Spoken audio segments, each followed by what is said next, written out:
نحمدہ و نصلی علی رسولہ الکریم، اما بعد۔ آج ہم ایک نئے دور میں جی رہے ہیں کہ ہر چیز میں آدمی کا ایک مقصد جو ہو گیا ہے وہ یہ ہے کہ کسی طرح سے ترقی کی جائے اور کسی طرح سے اپنے آپ کو یونیک طور پہ پیش کیا جائے، اور ہر چیز پہ خواہ وہ کسی درجے کا ہو یا کسی طرح کا قابل ہو یا نہ ہو، لیکن وہ چاہتا ہے کہ کچھ نہ کچھ اپنا بھی ایک اپنی بھی ایک رائے ہونی چاہیے۔ اس میں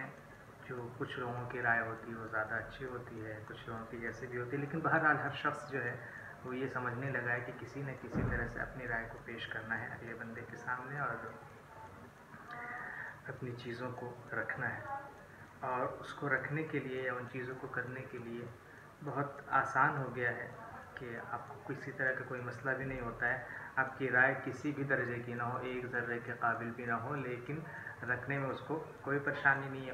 فوراً سے یوٹیوب جو ہے وہ ویڈیو آن کرو اور اپنا جو بھی کسی کے بارے میں بھی آپ دنیا کی سب سے عظیم ترین شخصیت کسی کے بارے میں بھی آپ چاہو تو فوراً سے کچھ بھی بول سکتے ہو، اور نہ آپ کے پاس اس آپ کی باتوں کا جواب دینے والا کوئی رہتا ہے، نہ کسی طرح کی آپ کو کوئی پریشانی نہیں ہوتی، اور اس کے بعد آپ کو جو ہے کہ ایک اچھا خاصا کہیے کہ کچھ لوگ بہرحال آپ کو مل جاتے ہیں اس درجے کے جو آپ کی حمایت میں آ جاتے ہیں اور آپ اس سے بہت خوش ہو جاتے ہیں۔ حالانکہ یہ ایک ایسی بدترین چیز ہے کہ ہم بہرحال اگر ہمیں کسی چیز سے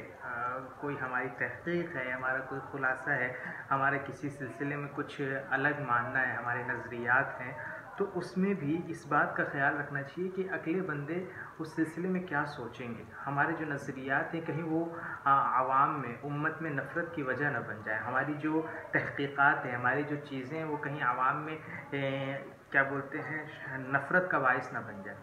لیکن ان چیزوں کا کوئی خیال نہیں ہے، ہم تو سب سے محقق عالم دین ہیں، ہم سب سے بڑے عالم دین ہیں، یہ سوچ کے لوگ جو ہے کہ آئے دن ویڈیوز اپلوڈ کر رہے ہیں، اور اللہ غارت کرے ایسے لوگوں کو جو صحابہ رضی اللہ عنہ کی شان میں گستاخی کرتے ہیں اور ان کے بارے میں اپنی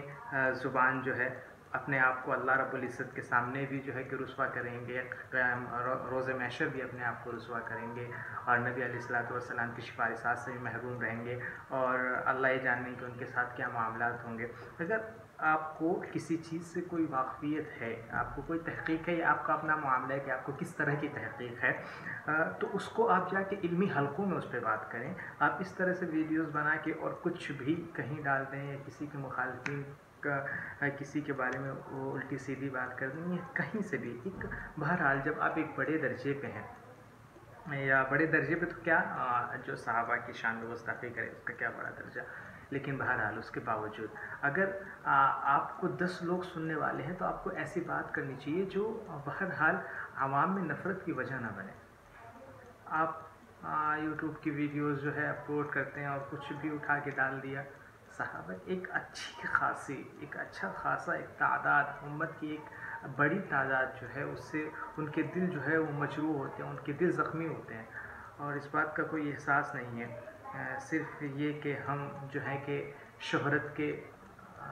پیچھے بھاگے جا رہے ہیں کہ کسی طرح سے ہمیں شہرت مل جائے۔ میں نام نہیں لینا چاہتا، اور آج یہ بات بہت ہی ہر پڑھے لکھے تک یہ بات پہنچی ہوئی ہے۔ بہرحال ہماری یہ کوشش ہونی چاہیے کہ ہم جہاں تک ہو سکے ہم اپنے جو ہمارے کیا بولتے ہیں اعتراضات ہیں، ہماری جو چیزیں ہیں وہ ہم ان لوگوں کے سامنے پیش کریں جو لوگ اس کو سمجھتے ہیں۔ یہ نہیں کہ ہم بس اٹھے اور اپنی بات کہہ دی، اور وہ جو ہماری عوام تھی جو چیزوں کو نہیں سمجھتی تھی، ان کو جن علماء پہ اعتبار تھا ان کے ساتھ جو ہے کہ ان کے ذریعے سے حدیثوں کو سنا کرتی تھی، آپ ان حدیثوں کا جو ہے کہ الٹ عوام کے سامنے پیش کر دیں، اور آپ کے پاس اس کی کوئی خاص دلیل بھی نہ ہو، کسی طرح کا کوئی معاملہ بھی نہ ہو آپ کے پاس، لیکن بس آپ کو اپنی شہرت میں اضافہ کرنا ہے، تو آپ بس صحابہ پہ ایک بہت اچھا طریقہ ہے آج کے زمانے میں کہ اگر اپنے آپ کو مشہور کرنا ہے تو کسی ایسی چیز پہ بات کر دو کہ جس پہ کوئی نہ بات کر دو، کسی ایسے معاملے کو اٹھاؤ جو ہمیں جو ہے وہی میں ہمیشہ کہتا ہوں کہ بدنام ہوں گے تو کیا نام نہ ہوگا، تو وہی والا سین ہے لوگوں کا کہ کسی طرح سے بس ہمیں مشہور ہونا ہے، یہ نہیں دیکھنا کہ ہم کس کے بارے میں زبان درازی کر رہے ہیں، وہ لوگ ہیں کون جن کے بارے میں اللہ رب العزت نے قرآن پاک میں فرمایا رضی اللہ عنہ ورضوان، ان کے بارے میں آپ جو ہے کہ باغی اور ظالم جیسے نعوذ باللہ الفاظ استعمال کرتے ہیں۔ بس دعا ہے کہ اللہ رب العزت عوام کو ان بیانات کی وجہ سے گمراہی میں مبتلا نہ کرے، اور اللہ رب العزت ہمیں صحیح سمجھ کی توفیق عطا فرمائے۔ وآخر دعوانا الحمد للہ رب العالمین۔